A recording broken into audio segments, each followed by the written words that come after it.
This is Syed Ashir Hussain. मैं engineer हूँ UT Peshawar का।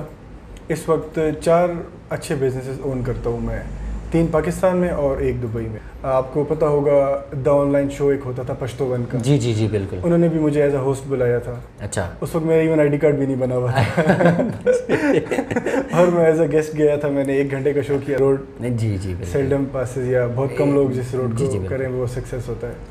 अच्छा आशिर भाई, आप मुझे ये बताएं कि लोग अमेज़ॉन कोर्स के लिए पैसे चार्ज करते हैं, 2 लाख रुपए चार्ज करते हैं, तो ये इसके हवाले से आपका क्या फीडबैक है? यार इसको मैं एक बहुत बड़ा स्कैम समझता हूँ। अच्छा, अस्सलाम वालेकुम नाजरीन, मैं हूँ मोहम्मद अकबर। नाजरीन, आज मैं आप लोगों को एक अच्छे गेस्ट, अच्छे दोस्त जिन्होंने ज़ीरो से स्टार्ट लिया और आज KPK में एक मार्केटिंग फॉर्म और दुबई में ऑनलाइन एक फॉर्म चला रहा है। सैयद आशिर हुसैन साहब हमारे साथ हैं और उनके साथ आज हम बात करेंगे कि किस तरह उनकी जर्नी के हवाले से उन्होंने मुझे बहुत ज़्यादा पर्सनली इंस्पायर किया है और मैंने सोचा कि चलो उनसे आज इंटरव्यू कर लेते हैं और जो इनकी जर्नी है तो इनसे आप लोग भी इस्तेफ़ादा कर सकते हैं। Thank you so much Syed Ashir Hussain साहब, आपने हमें टाइम दिया और आज हम बात करेंगे कि किस तरह आपने ये एक फॉर्म जो मैपजेट के नाम से आप अभी चला रहे हैं, ये किस तरह आपने बनाया, किस तरह के फेलियर्स आपके रास्ते में आए, उस सिलसिले में आज हम बात करेंगे। Very good. तो अच्छा, आप रेडी हैं? सबसे पहले तो आपका थैंक यू सो मच कि आपने इंटरव्यू के लिए टाइम दिया मुझे। स्पेशल काफ़ी अप्रिशिएट करता हूँ मैं इस चीज़ को कि आप एक यूथ में एक नई चीज़ ला रहे हैं। अच्छा, आप मुझे अप्रिशिएट करते हो? बिल्कुल, आपको अप्रिशिएट करता हूँ, ऑन एयर अप्रिशिएट करता हूँ आपको। आप थैंक यू। अच्छे मिशन पे हैं। हाँ, मज़ा आता है आपकी वीडियोस देख के। Thank you. एक पॉजिटिव साइड पे आप ले जा रहे हैं चीज़ों को। Thank you. तो दिस इज़ सैयद आशिर हुसैन। मैं इंजीनियर हूँ यूटी पेशावर का। इस वक्त 4 अच्छे बिजनेसेस ओन करता हूँ मैं, 3 पाकिस्तान में और 1 दुबई में।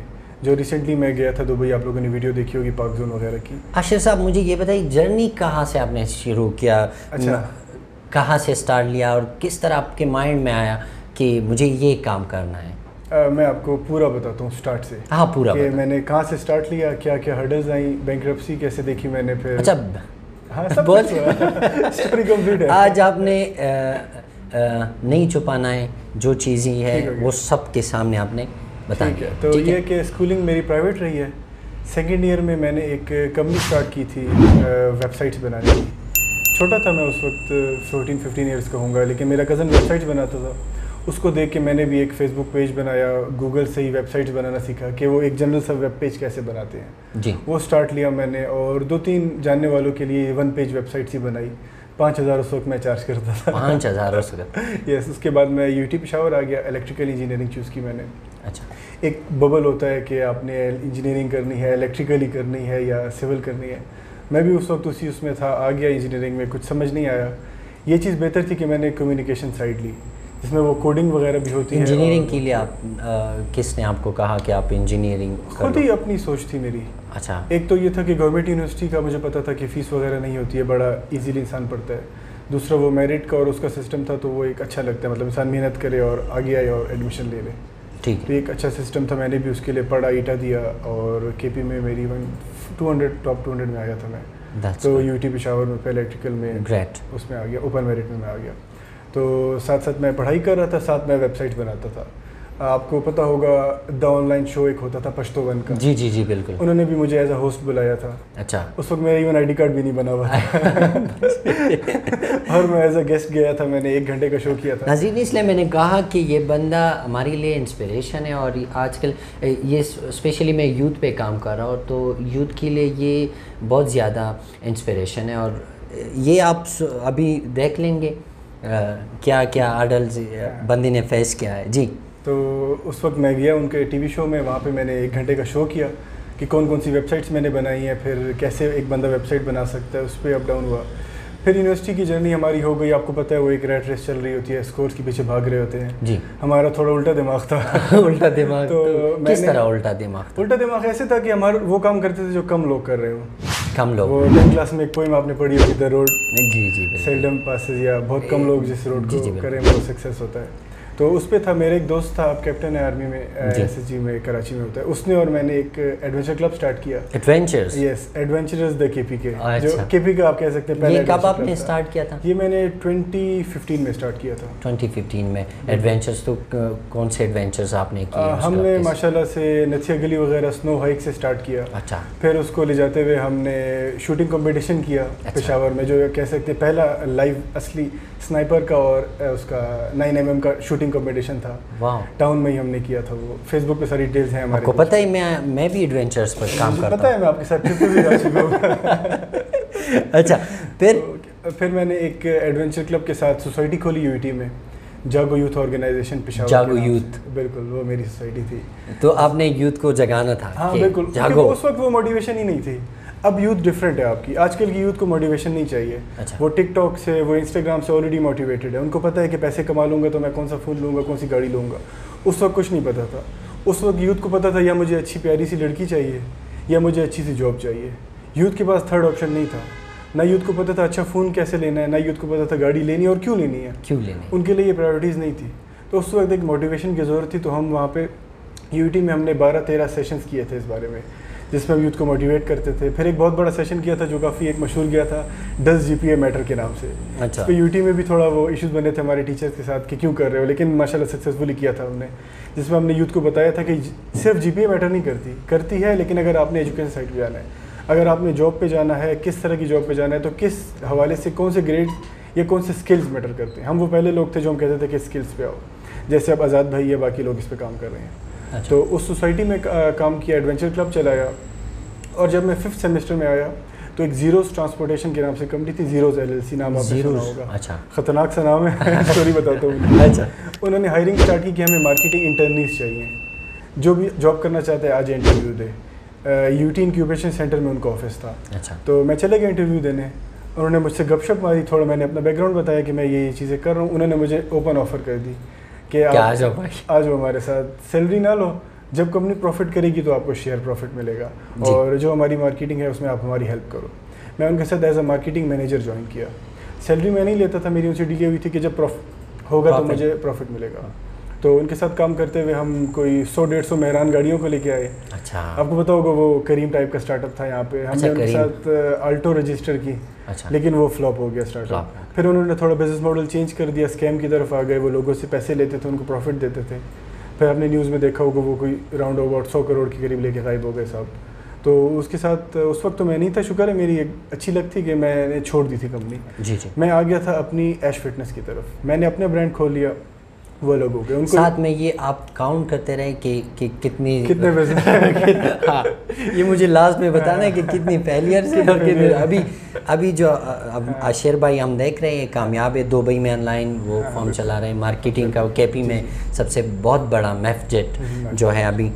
तो इस सिलसिले में भी हम बात करेंगे कि इस तरह आपने ये सेटअप और ये कंपनी बनाई है। ठीक है, 3 साल पहले मेरे ख्याल में मैंने यहाँ पे विजिट किया था। हाँ, और आज भी है। तो ये इसलिए मैं कह रहा हूँ कि इंस्पिरेशन है जी। हाँ, देखिए सबसे पहले तो कंसिस्टेंसी इज़ द की। आपने आगे नहीं बढ़ना, आपने जिधर है उधर ही रहना है। पहले जिधर आप पहुँचे हैं उसको सस्टेन करना है आपने, उसकी एक स्टेडी सस्टेन ग्रोथ लेनी है आपने। जब आपको वो ग्रोथ मिल जाती है तब आपने आगे बढ़ना है। तब ज़रूरी नहीं है कि आप एक ही कंपनी को लेके आगे बढ़ें, आप डिफरेंट कंपनीज भी बना सकते हैं। लेकिन हमारी यूथ में या हमारी बिजनेसमैन में ये चीज़ नहीं है। वो सस्टेनेबल ग्रोथ नहीं समझते। वो कहते हैं हम 100 लगाएं 200 रुपये उठाएं। ये बहुत ही गलत कॉन्सेप्ट है। आपको स्टेडी ग्रोथ चाहिए। आप एक बिज़नेस स्टार्ट करते हैं, ज़रूरी नहीं है कि आप डायरेक्ट प्रॉफिट कमाएं। आप पहले कस्टमर्स बनाएं, फिर आप उनको लॉयल कस्टमर बनाएं, फिर आप उन्हीं पर बार बार सेल्स करें। जैक मा अली बाबा का ओनर है जी जी। उससे एक दफ़ा लोगों ने पूछा कि आप जो ये ऑनलाइन वेबसाइट खोल के बैठ गए हैं और आपको पता है कि मार्केट में कंपटीशन आ रहा है, हमारे लिए भी कंपटीशन आएगा, तो आपको तो लोग ओवरफ्लो कर लेंगे, बिठा देंगे। जैक मा ने एक बात की थी, वो ये की थी कि मुझे फ़र्क नहीं पड़ता मार्केट में कितनी कंपनीज़ हैं, मुझे ये फ़र्क पड़ता है कि मेरे कस्टमर्स कौन हैं, और मेरे लिए ये मैटर करता है कि मेरे कस्टमर्स किसी और पे ना जाए। बेशक मुझे नया एक कस्टमर भी ना मिले, जो मेरे ऑलरेडी कस्टमर्स हैं अगर वो मेरे साथ रहें तो भी मैं बिलियनर बन सकता हूँ। और अभी चाइना के सबसे बड़े बिलियनर हैं जैक मा साहब, दुनिया में भी टॉप 20 बिलियनर्स में उनका नाम आता है। अच्छा, ये बेस्ट है। तो ये कि कंसिस्टेंसी ज़रूरी है। उसके अलावा आपने एक जगह पे तब तक रहना है जब तक वो जगह आपके लिए मैटर करती है। ज़रूरी नहीं आप एक ही जगह पे रहो। जगह का लॉयल नहीं होना, ऑडियंस का लॉयल होना है, कस्टमर्स का लॉयल होना है। ज़रूरी नहीं है कि एक जगह आपके लिए मैटर करे, आप एक ऑफिस में बैठे हैं, आप कहें कि मैं नहीं 10 साल इसी कंपनी को दूंगा, यही काम करूंगा। आप अपना काम स्विच कर सकते हैं, आप अपने काम में आगे बढ़ सकते हैं, लेकिन आपने एक रूल याद रखना है, जो मैं रूल हर एक इंसान को कहता हूँ, वो ये है कि मुझे एक मेरे मेंटर ने बताया था, डायरेक्टर हैं माइंड एंड मिनरल्स डिपार्टमेंट के, आमिर नाम है, आमिर यूसुफ जी। उन्होंने मुझे एक बात मेरी स्टूडेंट लाइफ में सिखाई थी, जब मैं सेकंड बिजनेस स्टार्ट कर रहा था अपना। उन्होंने कहा था, देखो बेटा, मुझे एक बात पता है, कोई बिज़नेस फ्लॉप नहीं होता अगर वो झूठ ना बोले तो। अच्छा, अगर आपका बिज़नेस झूठ नहीं बोलता, मैं ये मान ही नहीं सकता कि आपका बिज़नेस फ्लॉप होगा। अच्छा, आपने सच बोलना है, कस्टमर्स को भी और अपने आपस की टीम को भी। ये एक और क्वेश्चन जो है, मेंटरशिप का किरदार को किस मेंटरशिप का किरदार मैं एक बहुत पॉजिटिव नज़र से भी देखता हूँ और एक नेगेटिव नज़र से भी देखता हूँ। पॉजिटिव नज़र से इस तरह देखता हूँ कि कोई भी इंसान कामयाब नहीं हो सकता विदाउट अ टीचर। हमारे नबी को भी टीचर बना के, मौलम बना के भेजा गया था, ताकि वो और लोगों को सल्लल्लाहु अलैहि वसल्लम ताकि वो और लोगों को हिदायत दें। इसी तरह से जो हम लोग हैं, ऑब्वियसली इंसान के पास फुल नॉलेज नहीं होती, मैं भी आज सीख रहा हूँ, आप भी आज सीख रहे होंगे। जी। तो एक लर्निंग का प्रोसेस चलता ही मेंटरशिप के थ्रू है। एक बंदा होगा जो इस स्टेज से हमसे 10 साल पहले गुजरा होगा, या हमसे 5 साल पहले उस स्टेज से गुजरा होगा, इस स्टेज पे हम आज हैं। तो अगर हम उससे कंसिडरेशन लेते हैं, अगर हम उससे आज हेल्प लेते हैं, तो वो उसने जो जर्नी 5 साल में की है, वो हम 1 साल में तय कर सकते हैं। अच्छा, अगर हम मेंटर से हेल्प नहीं लेंगे तो हम भी 5 साल में वो जर्नी तय करेंगे। अच्छा, मेंटरशिप बहुत अशर भाई, जागो यूथ और एडवेंचर क्लब के बाद और वो जो कंपनी थी, उसके बाद क्या? उसके बाद मेरी असली बिजनेस लाइफ शुरू हुई। असली बिजनेस? उसके बाद मैंने असली प्रॉफिट देखा। एडवेंचर क्लब में आपको पता होगा, हम प्रॉफिट के लिए नहीं काम करते हैं, हम फन के लिए या एक गेट टुगेदर के लिए काम करते हैं। प्रॉफिट उसका इतना ही होता है कि आपकी महीने की पॉकेट मनी किसी ज़्यादा भी नहीं होगा। जी। आप एक बहुत बड़ी कंपनी चला रहे हैं, लेकिन आप भी प्रॉफिट के लिए नहीं चला रहे, मुझे पता है। तो ये कि वो कैश फ्लो के लिए नहीं होता, वो आपकी एक्स्ट्रा करिकुलर एक्टिविटीज़ या कॉन्फिडेंस गेन करने के लिए होता है। सेकेंडली, जो हमारी सोसाइटी थी जागो यूथ ऑर्गेनाइजेशन, वो NGO टाइप की थी, उसमें कोई प्रॉफिट नहीं था। जो मैंने ज़ीरोज़ में काम किया, वो भी जब तक मैं था तो कुछ नहीं कमाया उन्होंने, मैंने छोड़ दिया उसको, उन्होंने बिजनेस मॉडल चेंज कर दिया तो कमाया। तो मैंने कैश नहीं देखा था। ऐश फिटनेस मैंने एक अपना ब्रांड लॉन्च किया, जिम और फिटनेस इक्विपमेंट का ई-कॉमर्स ब्रांड लॉन्च किया मैंने अपना 2016 में। अच्छा। उस वक्त बहुत कम लोगों के ऑनलाइन प्रेजेंस होती थी। और आपने उस टाइम स्टार्ट किया? बिल्कुल, उस टाइम मैंने स्टार्ट किया था, और वो मैंने अपनी एक जूनियर के साथ स्टार्ट किया था, मेरी यूनिवर्सिटी की जूनियर थी वो और मैं पार्टनरशिप पे थे। हम दोनों ने मिलकर ये ब्रांड स्टार्ट किया था, बिल्कुल रॉ से स्टार्ट किया था। मेरा छोटा भाई, आप मिले हुए हैं, आसिम हुसैन, जी। वो उस वक्त ऑनलाइन स्टोर चलाता था कारखानों की चीज़ों का, कैंपिंग इक्विपमेंट्स, हाइकिंग इक्विपमेंट्स के नाम से। जैसे कि ये अभी भी वो चला रहे हैं द हाइकर हब के नाम से। वो लोग कारखानों से हाइकिंग शूज़ या इंपोर्टेड आइटम्स लेते थे और उसकी पिक्चर्स खींच के OLX पे और अपनी वेबसाइट पे लगाते थे, फिर वो वेबसाइट के थ्रू सेल करते थे। अच्छा। तो 300% 400% मार्जिन होते थे उसमें। क्यों होते थे? क्योंकि कराची का बंदा पेशावर नहीं आ सकता, तो उसको, क्योंकि बिजनेस यही डिमांड एंड सप्लाई है, एक चीज़ की डिमांड बनाओ, सप्लाई करो। उस वक्त कराची में उन चीज़ों की डिमांड थी, यहाँ से सप्लाई करता था भाई। लेकिन उन चीज़ों की तो अभी भी डिमांड है। अभी भी डिमांड है, बिल्कुल ऐसे ही, लेकिन अब कंपटीशन बढ़ गया है। कंपटीशन उस वक्त कंपटीशन कम था, एग्जैक्टली। आजकल थोड़े कंपटीटर ज़्यादा हैं। अभी भी अगर कोई आना चाहते हैं तो बिज़नेस बुरा नहीं है। उसी बिज़नेस मॉडल को लेते हुए मैंने अपना ब्रांड स्टार्ट किया फिटनेस इक्विपमेंट का। मैं कुछ आइटम चाइना से मंगवाता था। अच्छा। कुछ आइटम मैं लाहौर से होलसेल पे लेता था। हम अपने आइटम्स लेके उन पे वाइट लेबलिंग करते थे। अच्छा। उनका नाम हटा के हम अपना नाम लगाते थे, ऐश फिटनेस लगाते थे, और हम उन्हीं प्रोडक्ट्स को 200-300x प्रॉफिट पे सेल करते थे, जो कि उस वक्त एक अच्छा प्रॉफिट था और माशाल्लाह से सेल्स भी अच्छी थी। तो मेरी जो ऑनलाइन बिजनेस का स्टार्ट है वो यहाँ से है। अच्छा। जो मैंने अपना एक फिटनेस इक्विपमेंट से स्टार्ट लिया। अच्छा। उस वक्त आपको पता होगा, उस वक्त एक बहुत नेगेटिव दौर चल रहा था। हर कोई, इवन मेरे पेरेंट्स को आगे कहते थे कि क्या आपने अपने बच्चे को पैसे कमाने पे लगा दिया है। मेरे ख्याल में ये बहुत ज़्यादा डीमोटिवेट करते हैं जब पेरेंट्स ये चीज़ नहीं समझते कि मेरा बेटा। नहीं, पेरेंट्स मेरे समझते थे, शुक्र अल्लाह का। पेरेंट्स को और फैमिली मेम्बर्स आके कहते थे, अच्छा, कि आप गरीब तो नहीं है, क्यों अपने बच्चों को बिजनेस पे लगाया हुआ है। अच्छा। मेरे पेरेंट्स की नज़र माशाल्लाह से बहुत आगे। ये भी एक कंसेप्ट है कि जिसके पास पैसा हो वो कहते हैं कि आप बिजनेस ना करो, बस वैसे भी पैसा है, सब कुछ है, आसाइश है। तो ये है, असल में वो एक छोटी नज़र से देखते हैं बिजनेस को। अच्छा। वो गवर्नमेंट जॉब को बड़ी नज़र से देखते हैं, लेकिन उनको ये नहीं पता कि गवर्नमेंट जॉब वाला जितना महीने में कमाता है बिजनेस में। अच्छा, इसके हवाले से हम किस तरह लोगों को आगाह कर सकते हैं कि गवर्नमेंट जॉब या बिजनेस अच्छा है गवर्नमेंट जॉब से? देखिए, जहाँ तक मेरा ख्याल है, मैं कहता हूँ कि किसी को आगाह नहीं करो, अपने आप को इतना सक्सेसफुल बनाओ कि अगला आपको फॉलो करे, जिस तरह आपने अभी किया। एक दफ़ा मौला अली के पास एक शख्स आया, वो कहता है कि मौला, मेरे इलाके में बहुत लोग गुनाह कर रहे हैं, मैं चाहता हूँ कि मैं उन पूरे इलाके में तबलीग करूँ, लेकिन मुझसे हो नहीं रही। अब बताए मैं क्या करूँ। तो मौलाना ने इसको कहा कि जितनी तबलीग करते हो करो, लेकिन कोशिश करो ना तुम्हारी ज़बान इस्तेमाल हो ना तुम्हारी तलवार इस्तेमाल हो, तब लोग तुम्हारी बात मानेंगे।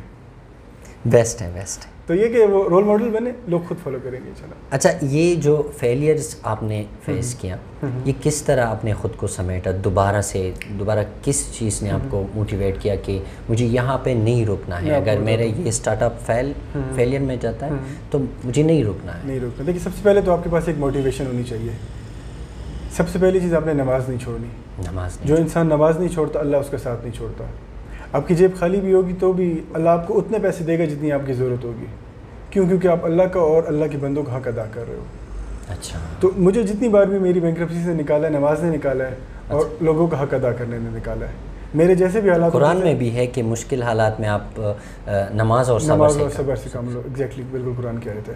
तो मैं आ रहा हूँ, उसी तरफ आ रहा हूँ। मैंने ऐश फिटनेस स्टार्ट किया, बेहतरीन बिजनेस जा रहा था हमारा। मैं और छोटा भाई हम बाइक पे जा रहे होते थे, पीछे इतना बड़ा शॉपर पार्सल का होता था और हमारे कजन्स और फैमिली वाले देख रहे थे कि ये कर क्या रहे हैं। इतने अजीब, मतलब उस वक्त एक अजीब कॉन्सेप्ट था कि ये ऑनलाइन पार्सल, और आपने उसकी पैकिंग देखी, हाँ, बिल्कुल अलग सा लेबल, अलग से प्रिंटिंग होती है। हाँ, वो अपना ब्रांड का वो करते हैं। बिल्कुल। फिर हमारे पास ऑफिस नहीं था उस वक्त, तो हम पैकिंग कमरे में करते थे। अच्छा। तो ऑनलाइन स्टोर को जब हम लिबर्ट्स कोरियर को जब हम पार्सल दे देते तो 1 घंटा हमारा रूम साफ करने में लगता था। अच्छा। वो छोटे छोटे लेबल्स, वो पैकिंग हम साफ करते थे। अच्छा।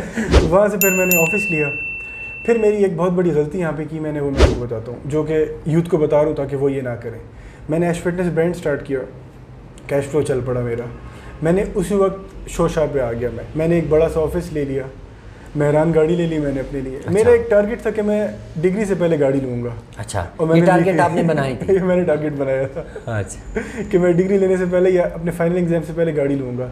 बेवकूफ़ी थी उस वक्त, मतलब मेट्रोस तक नहीं थी हमारी इतनी रसाई। तो मैंने मतलब जो कमाया लगा दिया, ऑफिस लिया, गाड़ी ले ली, सब कुछ कर लिया। और जब सेल्स डाउन हुई मेरी, फेसबुक ने एल्गोरिथम चेंज किया तो मैं बैंकरप्ट हो गया। अच्छा। उसके साथ ही उस वक्त मैंने कुछ और इन्वेस्टमेंट्स भी की थी। एक मैंने एल्डा लुब्रिकेंट्स के नाम से मोबाइल ऑयल आता था, इंजन ऑयल, दुबई से, उसकी मैंने पेशावर की डिस्ट्रीब्यूशन ले ली थी। तो मैंने अपना सारा रनिंग फाइनेंस उस ऑयल में लग गया था। अच्छा। और वो ऑयल मुझसे कोई लेता नहीं था। अच्छा। और जो लेता था वो कहता था आप ऑयल बेच दो और महीने बाद आना पैसे के लिए। अच्छा। हमारे माइंड बच्चों वाले थे कि ऑनलाइन चीज़ बेचो, 4 दिन बाद पैसे आ गए अकाउंट में। हमारे वो बिजनेस किया नहीं था, कभी किया नहीं था। वो तो खाता सिस्टम, महीने बाद जाओ तो कहते 1000 रुपये ले लो, बाकी बाद में लेना। जितना मेरा रनिंग कैश फ्लो था वो मेरा मोबाइल ऑयल में फंस गया। अच्छा। मैं बिल्कुल यूँ बैठ गया।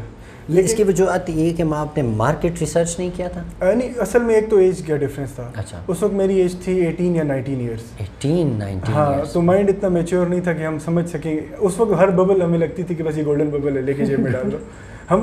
और सबसे बड़ी चीज़ जो गलती है वो मैं कह रहा था, अपने बिजनेस को छोटा नहीं समझना आपने। उस वक्त मैंने ये गलती की थी कि मैं कह रहा था कि ऑनलाइन बिजनेस छोटा है, अच्छा। ऑफलाइन बिजनेस बड़ा है, मुझे ऑनलाइन से पैसे उठा के ऑफलाइन में इन्वेस्ट करने हैं, तब मैं बिजनेसमैन बनूंगा। अच्छा।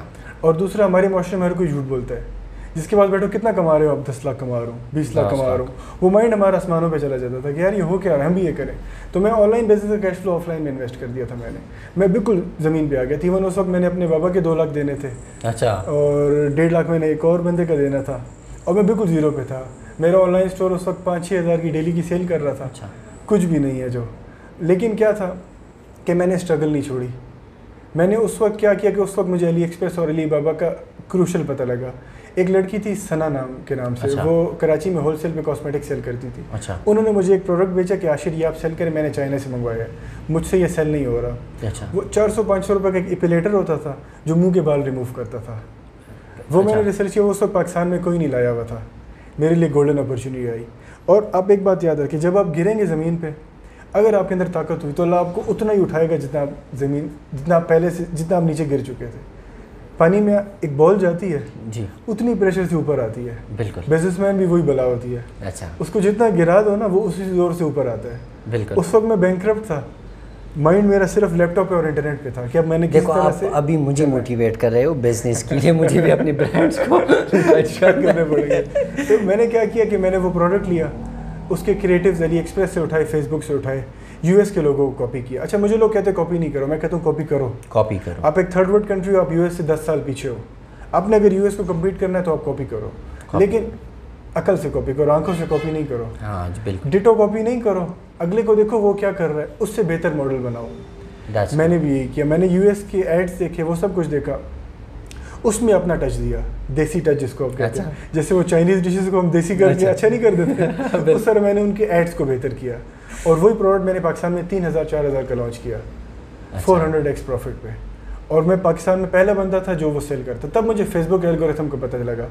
फेसबुक कहता है अगर आप पहले बंदे हो जो इस ऑडियंस को टच कर रहे हो, सारी अच्छी ऑडियंस मैं आपको दूंगा। अच्छा। उस वक्त फेसबुक ने मुझे क्रीम ऑडियंस दी और विद इन 2 वीक्स मैंने वो सारा लोन पूरा कर दिया था अपना। That's good. वो प्रोडक्ट थोड़ा सा ही था लेकिन वो जितना भी सेल हुआ माशाल्लाह से मुझे। लेकिन ये आपने रिसर्च किया, आपने जाके विजिट किया, फिर आपने मॉड्यूल्स बनाए, उसमें हमने देसी का टच भी दिया। बिल्कुल। हाँ। अच्छा, यहाँ पे एक चीज़ ज़रूरी है हमारी यूथ के लिए, बुक्स नहीं पढ़ते, नॉलेज गेन नहीं करते। नेटफ्लिक्स का इन्होंने अकाउंट लिया होता है, अच्छा, पूरा दिन वीडियोस देख रहे होते हैं। और बेवकूफ़ो जो तुम नेटफ्लिक्स देखते हो, हिशाम सरवर को फॉलो करो, अच्छा, आज़ाद चाय वालों को फॉलो करो, अच्छा, बिजनेस सीखो ना। जो मेंटोर्स है वो ऑब्वियसली देखो, आपने अपना एक एम बनाना है कि आपने आज से 10 साल बाद अपने आप को कहाँ देखोगे। अगर आप एक बिज़नेस आज कर रहे हो या अगर आप एक पढ़ाई आज कर रहे हो तो आपको ये पता होना चाहिए कि 10 साल बाद मैं कहाँ हूँगा, मेरे अकाउंट में पैसे कितने होंगे, मेरे पास कौन सी गाड़ी की चाबी होगी। ये आपने अपना आज ही कागज़ पे लिख लेना है। ये लिखो आप। हाँ, अभी लिखो इसी टाइम। उसके बाद उसी बिजनेस फ्लो में अपना टाइम इन्वेस्ट करो। आपके पास एक बहुत इंपॉर्टेंट चीज़ है जो आपको नहीं पता कि क्या है, वो है आपका टाइम। आप अपना टाइम आज जिस चीज़ में इन्वेस्ट करोगे वो चीज़ 2 साल बाद आपको जाके प्रॉफिट देगी। ऐसा नहीं है कि आप एक चीज़ में आज इन्वेस्ट करोगे महीने बाद प्रॉफिट होगा। हमारी यूथ एक तो बड़ी जल्दी गायब हो जाती है। अच्छा। वो एक बिज़नेस स्टार्ट करते हैं, अब जैसे मुझे लेके ऑनलाइन स्टोर खोल लेंगे, 2 महीने बाद आपको कॉल आएगी अकबर भी आशिर तो झूठ बोल रहा था, जी जी, आशिर ने इतने पैसे कमाए हम नहीं कमा रहे। अब उसे क्या कहोगे? यहीं पे मैं एक और बात ऐड करना चाहता हूँ। आजकल अमेज़ॉन का वो चल रहा है, बिल्कुल चल रहा है। उसके हवाले से आपका क्या? अमेज़ॉन के हवाले से मेरा तो ये है कि ना आए अमेज़ॉन की तरफ। ये बहुत ज़्यादा लोग कोर्सेज ऑफ़र कर रहे हैं, बहुत ज़्यादा लोग, मैं देखता हूँ सोशल मीडिया पे वीडियोस और ये सारी चीज़ें लोग इनवाइट करते हैं कि आप हमारी कोर्स लो और फिर हम आपको इतना वो देंगे। मैं रिकमेंड नहीं करूँगा क्योंकि मैंने 2 साल पहले अमेज़ॉन का काम किया है। मैं आपको अपनी जर्नी जल्दी से बता देता हूँ, बता दो, फिर अब आएंगे। ठीक है बता दो। तो ये है कि मैंने ऐश फिटनेस बंद किया क्योंकि सेल्स डाउन हो गई थी। ऐश फिटनेस बंद करने की एक मेन वजह क्या है वो मैं नहीं बताना चाह रहा था, लेकिन अब बता देता हूँ। वो हमारी बेसब्री आवाम है। जी जी बिल्कुल। मेरे एड्स कॉपी की है, जो चीज़ मैं 2000 की बेच रहा था मार्केट में 600 की मिल रही थी, लोग 1000 की बेचने लगे। इतनी बेवकूफ़ आवाम है हमारी। 600 के प्रोडक्ट लेते थे, 200 रुपये डिलीवरी कंपनी को देते थे, 200 रुपये सिर्फ बचाते थे एक प्रोडक्ट में, और ब्रेक इवन पे जाके सारा कैश ख़राब कर दिया। उसके बाद मुझे ये चीज़ समझ आई जो मुझे आज तक समझ आई है कि प्रोडक्ट नहीं बेचना, प्रोडक्ट प्लस सर्विस बेचो। अगर प्रोडक्ट बेचा तो अगला आपको कम्पीट कर लेगा। ये माउस है 1200 रुपये का मिलता है, आपने होलसेल पे 600 का लिया, 1200 का सेल किया। ये एक लोकल बिजनेस है, आपने ये नहीं करना, आपने सर्विस बेचनी है। आप ये माउस लो, आप इसका एक पैक बनाओ जिसमें आप अपना कोई ऐसा सॉफ्टवेयर लॉन्च करो या अपना कोई API डालो जिससे ये माउस एक स्पेशल फंक्शन बनाए जो फंक्शन कोई और ना दे सके। उसके बाद आप इसी माउस को 2000 का बेचो, कम्पिटिटर बेच ही नहीं सकेगा। तो अच्छा। आपने जो भी बिज़नेस करना है, जैसे भी रहना है, अपने एक टच देना है, सिर्फ प्रोडक्ट नहीं बेचना। तो मैंने उस ऐश फिटनेस को बंद किया बिकॉज वहाँ सिर्फ मैं प्रोडक्ट बेच रहा था। उसके बाद मैं ट्रेंडिंग प्रोडक्ट्स बेचने लगा जो हमारे ड्रॉप शिपर्स कहते हैं। आपने बहुत सुना होगा वीडियो यूट्यूब में ड्रॉप शिपर। जी जी बिल्कुल। ये वो ड्रॉप शिपिंग है। ड्रॉप शिपिंग क्या है मैं आपको जल्दी से बता देता हूँ। ड्रॉप शिपिंग में आप एक प्रोडक्ट जो कि ट्रेंडिंग होता है वो मंगवाते हो 400-500 डॉलर, उसके बाद आप उसके फेसबुक पे, इंस्टाग्राम पे और यूट्यूब पे एड्स लगा के वो प्रोडक्ट सेल करते हो। इसको ड्रॉप शिपिंग कहते हैं। जो प्रोडक्ट अक्सर आप लेते भी नहीं हो, आप अली एक्सप्रेस से डायरेक्ट ही शिप कर देते हो कस्टमर को। ड्रॉप शिपिंग, सप्लायर से लिया, कस्टमर को ड्रॉप किया। मैं इस बिज़नेस में आ गया, इस बिज़नेस में अच्छा रहा, मैं अच्छा कैश फ्लो किया मैंने। उसके बाद चूँकि मैं बिज़नेस में आ गया था तो मैंने एक वीज़ा कंसल्टेंसी का बिज़नेस स्टार्ट किया। अच्छा। जिसमें हम स्टूडेंट्स को बाहर पढ़ने के लिए भेजते थे। अच्छा। आपको एक इवेंट भी स्पॉन्सर किया था हमने। अच्छा, मुझे याद आया, आपने किया था। याद आ गया, हमने स्पॉन्सर किया था आपका इवेंट। तो स्टूडेंट कंसल्टेंसी हम करते थे और उसके अलावा फिर हम साथ इमिग्रेशन वीज़ा भी डील करते थे। अच्छा। मैं ऑनलाइन बिजनेस से उसकी तरफ आ गया था। क्यों? क्योंकि वहाँ कैश फ्लो बहुत बड़ा था। यहाँ हम महीने में 1 लाख कमाते थे, वहाँ एक केस में हमारे इतना मार्जिन होता था। तो मैं उसकी तरफ आ गया, वहाँ एक कैश फ्लो बना लिया। लेकिन मुझे वापस ऑनलाइन जो बिज़नेस पे पलटाया है वो पलटाया है कोरोना ने। मैं कर रहा था वीज़ा बिज़नेस, मेरे ऑफिस एक्सपेंस ठीक ठाक थे उस वक्त, एम्प्लॉयज़ का बिज़नेस ठीक ठाक था, एड्स ठीक ठाक चल रहे थे। उसके अलावा वीज़ा बिज़नेस में आपको पता है कि सक्सेस रेशो फुल नहीं होता, तो आपके पैसे इन्वेस्ट होते हैं। पैसे इन्वेस्ट हुए थे, सारा सिस्टम चल रहा था, मेरा कोरोना आ गया। मार्च 19 में कोरोना आया था जी। और तबाही पड़ गई थी वीज़ा बिज़नेस को। कोविड ने बस बर्बादी। एग्जैक्टली। और सबसे जो इफेक्ट हुए थे वो हुए थे वीज़ा बिज़नेस वाले। हाँ, तो सब कोई बाहर जा ही नहीं रहा हाँ। था। 2020 से 2021 तक, 19 से 2 साल तक कोई बाहर नहीं किया, बहुत कम फ्लाइट्स हुई हैं। तो इन 2 साल में मेरी बैकबोन तोड़ दी थी वीज़ा कंसल्टेंसी बिजनेस ने। जो जमा किया हुआ था हम उसी से ही घर में बैठ के खा रहे थे, ऑफिस नहीं आ रहे थे, सब कुछ नहीं कर रहे थे। वहाँ पे मैंने स्टार्ट की एक कंपनी। वहाँ मैंने बैठ के लैपटॉप पे रिसर्च की, इतनी रिसर्च की कि मुझे अभी भी याद है, मुझे खाना भी भूल जाता था। अच्छा। कि अब मैं आगे बेचूँ क्या, ऐसा प्रोडक्ट बेचूँ जिसमें मुझे घर से ही ना निकलना पड़े, अच्छा, ना अगले को घर से निकल के ऑर्डर लेना पड़े। कोई ऐसा प्रोडक्ट बेचना चाहिए जो हर चीज़ ऑनलाइन हो, अच्छा, 0% फिजिकल चीज़ पे है। तब मैंने ये कंपनी मैफजेट लॉन्च की। एफजेट। मैं उस वक्त बिल्कुल बैंकरप्ट हुआ हुआ था, जो कमाया हुआ था लग गया था। इवन जिन लोगों के हमने केस किए हुए थे वो लोग हमसे पैसे मांगने आ रहे थे। अच्छा। मैंने आपको 1 लाख दिए, 2 लाख दिए, 2 उस वक्त सारे दे भी नहीं सकता था। एम्प्लॉय है, ऑफिस, अब हम ये भी नहीं कर सकते एम्प्लॉय की सैलरीज रोक दें, ऑफिस बंद कर दें। तो उस वक्त बहुत क्रूशल स्टेप्स लेने पड़े थे। अच्छा। बैंकरप्ट हो गया, लोगों के पैसे रोके मैंने। अच्छा। लोगों को मैंने कहा देखो तुमने मुझे पैसे दिए हुए हैं, मैंने तुम्हें देने हैं, 6 मंथ्स तक खींच लो इस पैसे को।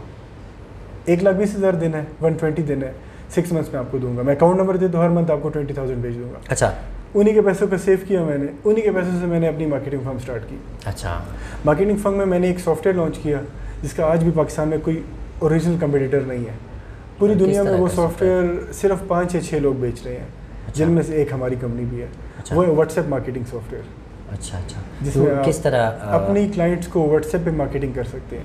1000 लोगों के नंबर्स कॉपी पेस्ट। पाकिस्तान में कितने लोग अभी कर रहे हैं? पाकिस्तान में ऑफिशियली हम लोग सिर्फ कर रहे हैं। ऑफिशियली आप लोग सिर्फ, ये क्रेडिट भी आप लोग एग्जैक्टली रजिस्टर्ड है, हम लोग लाइसेंस कीज दे रहे हैं। अच्छा, ये मेरे ख्याल में मेरे इंटरव्यू में आपने ये बताया, और ये एजाज़ की बात है हमारे लिए कि आपने इतना पाकिस्तान के लेवल पे आपने किया। बिल्कुल, वो हम पूरे पाकिस्तान के लेवल पे कर रहे हैं और अभी दुबई में भी उसकी सेल स्टार्ट किया है। अच्छा। उस सॉफ्टवेयर में क्या होता है कि आप एक 1000-2000 नंबर की लिस्ट डाल देते हैं।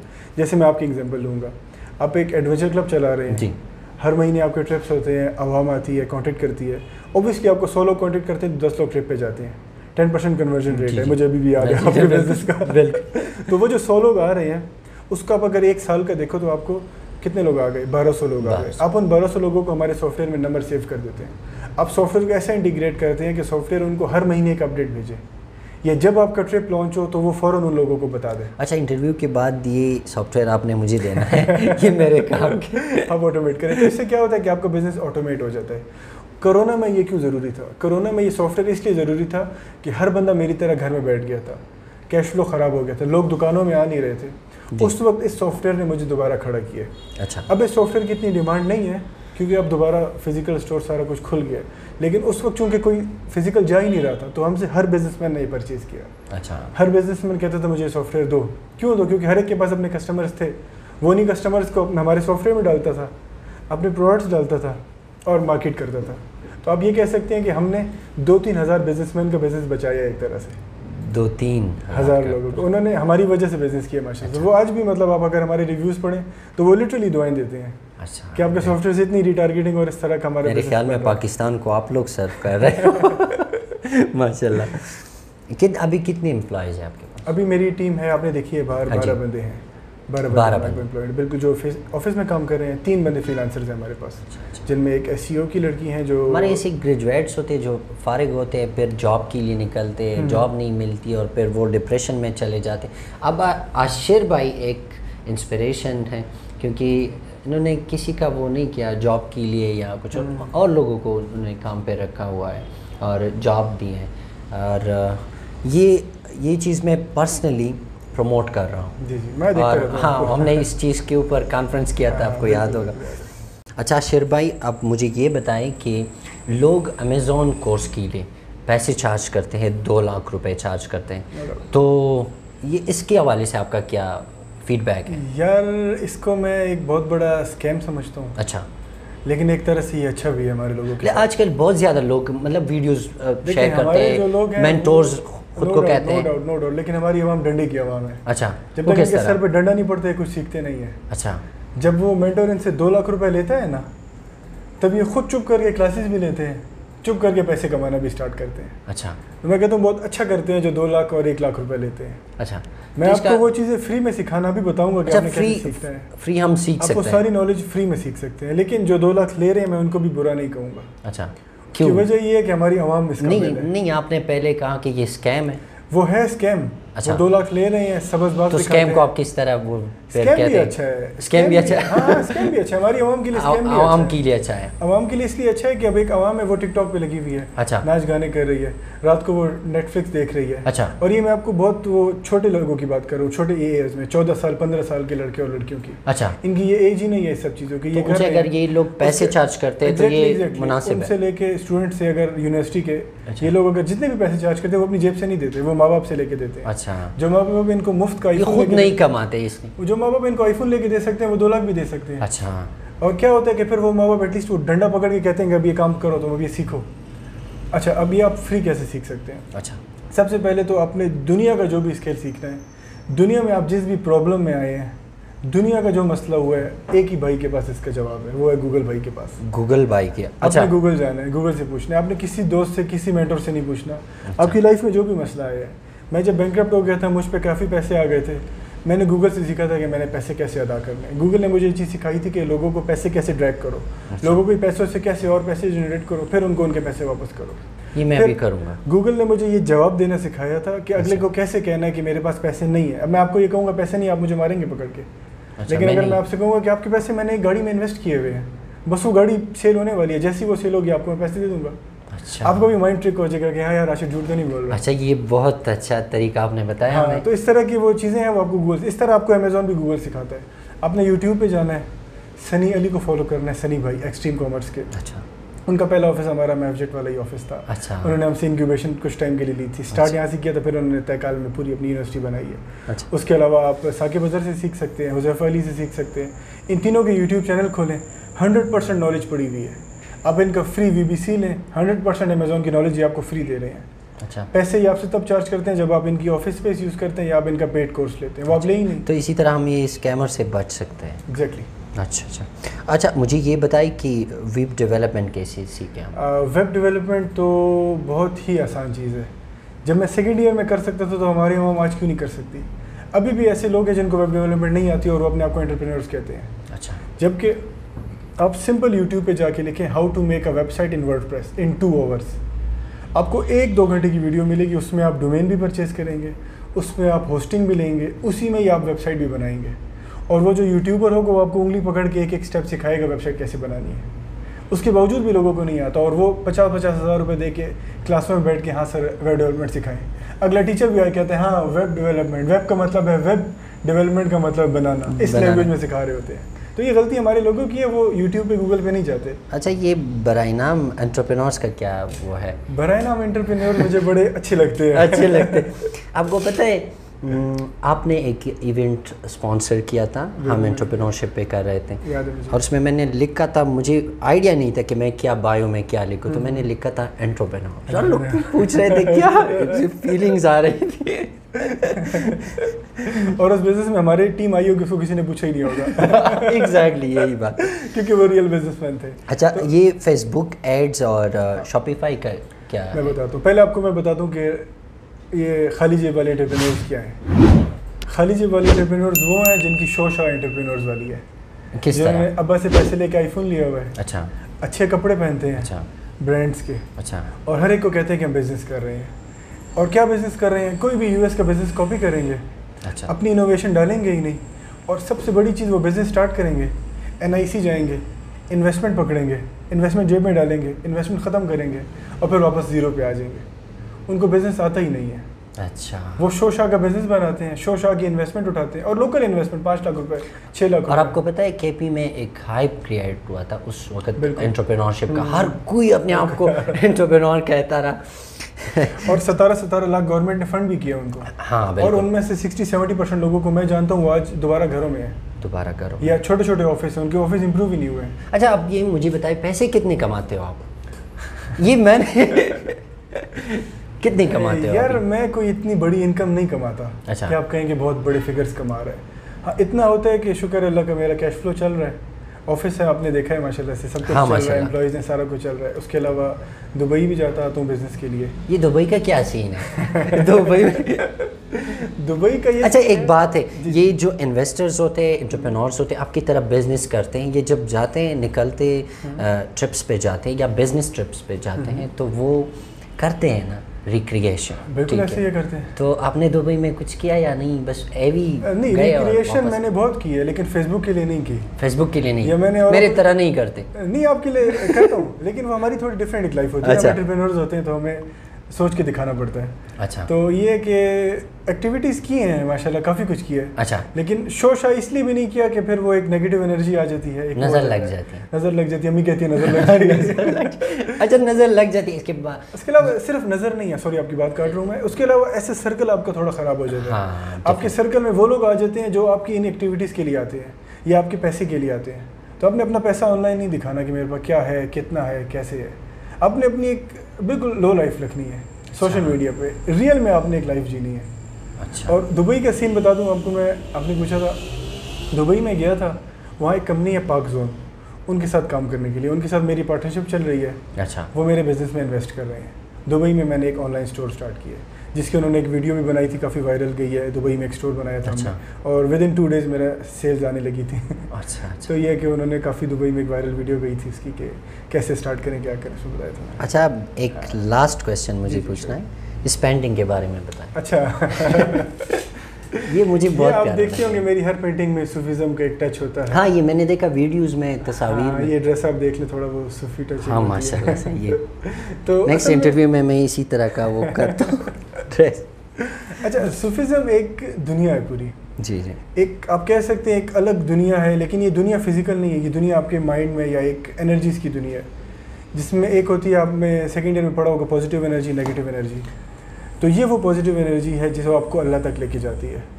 इसके कुछ जल्दी जल्दी स्टेप्स बता देता हूँ मैं कि ऑडियंस को फ़ायदा हो सूफीज़म पे। हाँ, सबसे पहला स्टेप ये होता है, लेकिन हाँ एक बात है, हम इस पे एक अलग सा वो करेंगे। नहीं, मैं बस जल्दी से बताता हूँ है कि है क्या और कैसे अचीव कर सकते हैं आप जो आपको चाहिए। ठीक है। सबसे पहले इसमें अपने आप को पाक करना होता है, खुद ही को बुलंद करना होता है और मैं को मारना होता है।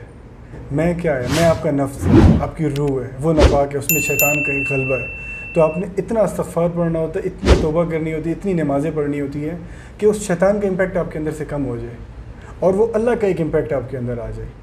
तो सूफीज़म का पहला स्टेप ये है कि आपने ख़ुद को पाक करना है।